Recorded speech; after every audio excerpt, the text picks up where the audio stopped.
राष्ट्रवादी काँग्रेसचे नेते जितेंद्र आव्हाड यांच्या विरोधात शिवसेनेचे आंदोलन. शिवसेना मध्यवर्ती कार्यालयाबाहेर टांगला उलटा पुतळा. प्रतिकात्मक पुतळ्याला चप्पल मारून संतप्त भावना व्यक्त. शिर्डी येथे राष्ट्रवादी काँग्रेसच्या शरद पवार गटाची शिबिर नुकतेच पार पडली. त्यात भाषण करताना माजी मंत्री जितेंद्र आव्हाड यांनी प्रभू श्रीरामचंद्र यांच्याबद्दल वादग्रस्त वक्तव्य केले. त्याचे पडसाद संपूर्ण महाराष्ट्रात उमटले. या वक्तव्यावर संपूर्ण राज्यभरात वाद निर्माण झाल्याचे पाहायला मिळाले. ठिकठिकाणी जितेंद्र आव्हाड यांच्या विरोधात आंदोलने देखील करण्यात आली.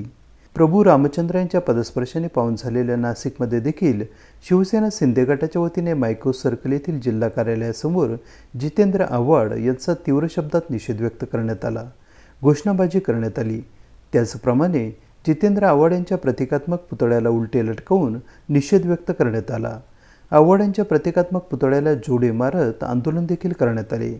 आव्हाड यांनी अशी वक्तव्य करून धार्मिक तेढ निर्माण करू नये अशी मागणी यावेळी करण्यात आली. या आंदोलनात शिवसेना शिंदे गटाचे पदाधिकारी कार्यकर्ते मोठ्या संख्येने सहभागी झाले होते. दरम्यान आंदोलनाविषयी जिल्हाप्रमुख अजय बोरस्ते यांनी आपल्या भावना व्यक्त केल्या.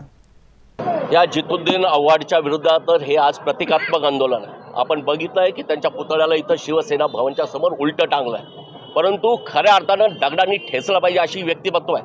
कारण संपूर्ण देश या रामलल्लाच्या आगमनाची वाट बघतोय. संपूर्ण देशात एक वेगळं धार्मिक वातावरण आहे. मर्यादा पुरुषोत्तम रामाचं रामराज्याची आपण संकल्पना मांडतो आणि अशा या देशामध्ये अशा पद्धतीचं वक्तव्य करण्याचं धाडस हा आव्हाड करू कसा शकतो याचा आम्हाला खरं तर कुतूहल वाटत आहे. मला खरा तर प्रश्न उबाटाच्या नेत्यांच्या बद्दल पडला आहे की रोज यांच्या मांडीला मांडी लावून आपण बसतात, आपण हिंदुत्वाच्या गप्पा मारतात. या जितेंद्र आव्हाडाच्या कानात आपण काही सांगणार आहात का की त्याच्या कानामागं मांडणार आहात? हा खरा प्रश्न आहे. गर्व से कहो हम हिंदू आहे म्हणणाऱ्या वंदनीय बाळासाहेब ठाकरेंच्या विचाराचे आम्ही पाईक आहोत आणि म्हणून तीच कृती आज आम्ही इथं केली आहे. आज ते प्रतिकात्मक आंदोलन आहे. अशाच पद्धतीचे वाचाळ वक्तव्य जर आव्हाडांनी केलं तर त्यांना शिवसेना काय करेल हे काय सांगण्याची आवश्यकता नाही. लोकांना 22 तारखेची एबी न्यूजसाठी प्रमोद रहाणे, नाशिक.